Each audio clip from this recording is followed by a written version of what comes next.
આજે આપણી આગળ આવી ગઈ હતી જેબ્રોનિક્સની એલઈડી જેમાં નો પાવરનો પ્રોબ્લેમ હતો એટલે કસ્ટમરે કીધું નો પાવર છે એટલે આપણે પહેલાં ટેસ્ટ કર્યું અને પછી ફટાફટ તેને ઓપન કરવાનું ચાલુ કરી દીધું કેમ કે નો પાવર છે એટલે આપણે બીજું કાંઈ તલબ હોય જ નહીં કેમ કે સ્ક્રીન સાજી છે એટલે આપણે અંદરનું મધરબોર્ડ જ કાઢીને ચેક કરવાનું હતું કે શું પ્રોબ્લેમ છે એટલે લોજિક બોર્ડ કાઢીને ચેક કર્યું તેનો કેપેસિટર અને એક ચિપસેટ આખું ખરાબ જ થઈ ગયું હતું એ રિપેર કરવાની ટ્રાય કરી પણ નો ભેગું થયું કેમ કે ડિસ્પ્લે આવે છે અને વયું જાય છે અને ખર્ચો વધી જતો હતો એટલે કસ્ટમરને ના પાડી દીધી પછી આપણી આગળ હતી આઈબીએમની એમાં સેમ જ પ્રોબ્લેમ હતો નો પાવરનો અને આ બહુ જૂની હતી એટલે મને ડાઉટ હતો કે આ ચાલુ થાય કે નહીં થાય પણ આ ચાલુ તો થઈ ગઈ એટલે અત્યારે તો નો પાવર છે પણ એને ઓપન કરી અને પ્રોપર કેમ કે આ તમે જુઓ ને ધૂળને એટલે વાંધા નીકળ્યા ને કેમ લાગ્યા તો ઘણા જમાનાથી ખુલી જ નથી એટલે એનું પાવર ઓન તો થઈ જ ગયું હતું પણ તકલીફ એ થતી કે વધીને 2 થી 3 મિનિટમાં પાછું છે ને ખરાબ થઈ જતી હતી અને અંદરનું હાલત જ ખરાબ હતી હવે આ નવી નાખવા જઈએ તો ખર્ચો વધી જતો કેમ કે આની કિંમત એટલી નથી લેખાતી તો કસ્ટમરને કહી દીધું તમે રહેવા દો હું તમને આના બદલે બીજી એલઈડી આપી દઉં આ તમારો કચરાના ભાવમાં જતી રહે એના જેવું છે અને પછી એક અમારા આગળ છેલ્લી હતી જે તો બ્લાસ્ટ થઈને જ આવી હતી કસ્ટમરે કીધું તો આમાંથી ધુવાળા નીકળતા હતા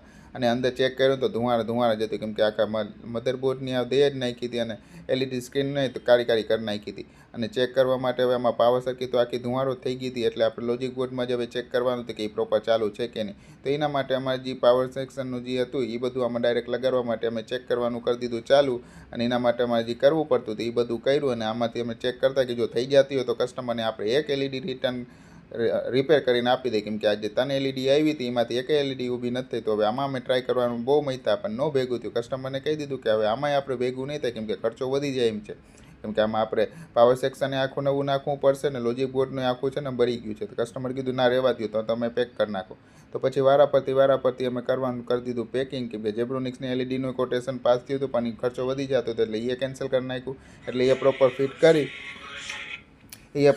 કરી કસ્ટમરને આપી દીધું અને પછી અમારા ઘરે આઈબીએમની એલઈડી આવી હતી તો એ પ્રોપર ફિટ કરી નાખી કેમ કે એ રિટર્ન જ દેવાની હતી એમાં ખર્ચો વધી જતો હતો અને છેલ્લી હતી કન્સિસ્ટન્ટની તો એ પ્રોપર ફિટ કરીને કસ્ટમરને આપી દીધું ને આજના દીમાં અમારાથી કાંઈ રિપેર થયું નહીં બાકી મળી કાલે.